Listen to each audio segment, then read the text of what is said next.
സംസ്ഥാനത്ത് കെ.എസ്.ആർ.ടി.സിക്ക് വരുമാനത്തിൽ രണ്ടാം സ്ഥാനമുള്ള ഡിപ്പോയായിരുന്നു പാലക്കാട് ഡിപ്പോ. മികച്ച വരുമാനം നേടുന്നതിൽ തൃശൂർ ഡിപ്പോയും പിറകിലല്ല. എന്നാൽ തൃശൂർ മുതൽ പാലക്കാട് വരെയുള്ള ദേശീയപാത കഴിഞ്ഞ 6 മാസത്തിലേറെയായി പൊട്ടിപ്പൊളിഞ്ഞ നിലയിലായിരുന്നു. ഇപ്പോൾ പല ഭാഗത്തായി താൽക്കാലിക അറ്റകുറ്റപ്പണികൾ നടക്കുന്നുണ്ട്.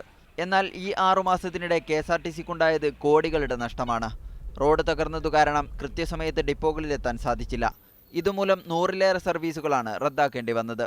കുണ്ടിലും കുഴിയിലും ചാടി സ്പ്രിങ്ങും ലീഫും ടയറും പൊട്ടിയുണ്ടായ നഷ്ടക്കണക്ക് ഇതിനു പുറമെയാണ്. ഇതെത്രയെന്ന് ഇനിയും തിട്ടപ്പെടുത്തിയിട്ടില്ല. മണ്ണുത്തി കോയമ്പത്തൂർ ദേശീയപാത പരിധിയിൽ പാലക്കാട് 5ഉം തൃശൂർ 3ഉം ഡിപ്പോകളാണുള്ളത്. തൃശൂർ പരിധിയിലുള്ള വടക്കാഞ്ചേരി ഡിപ്പോയിൽ നിന്ന് കോയമ്പത്തൂർക്കുള്ള ബസ്സിന് 25,000 മുതൽ 30,000 വരെയാണ് പ്രതിദിന കളക്ഷൻ. എന്നാൽ കഴിഞ്ഞ 4 മാസത്തോളം ഇതിൽ 9,000 രൂപയുടെ കുറവ് വന്നു. പാലക്കാട് ഡിപ്പോയിൽ മാത്രം പ്രതിദിനം ശരാശരി 2 രൂപയുടെ വരുമാന കമ്മിയുണ്ടായി. കോയമ്പത്തൂരിലേക്ക് 13 ബസ്സുകൾ, തൃശൂരിൽ നിന്നും 6 ടൗൺ ടു ടൗൺ ബസ്സുകൾ, തെക്കൻ ജില്ലകളിലേക്ക് 24 ദീർഘദൂര സർവീസുകൾ എന്നിങ്ങനെ 100-ലധികം ട്രിപ്പുകളാണ് ഈ റൂട്ടിലുള്ളത്. ഇവയിൽ പകുതിയോളം കഴിഞ്ഞ മാസങ്ങളിൽ പലപ്പോഴായി ഓടിയെത്താത്തതുമൂലം റദ്ദാക്കേണ്ടി വന്നു.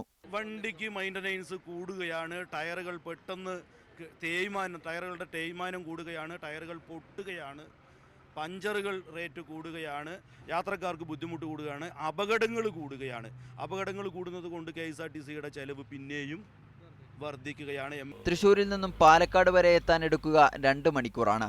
എന്നാൽ റോഡ് തകർന്നത് മൂലം ഇത് 3.5 മുതൽ 4 മണിക്കൂർ വരെയായി. Tyre, tube, spring, leaf, headlight എന്നിവയാണ് ഈ റൂട്ടിൽ സർവീസ് നടത്തിയത് മൂലം വ്യാപകമായി കേടുവന്നത്.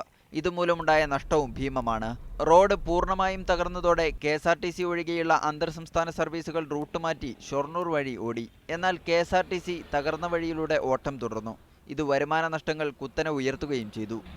അഫ്താബുർ റഹ്മാൻ, മീഡിയ 1, തൃശൂർ.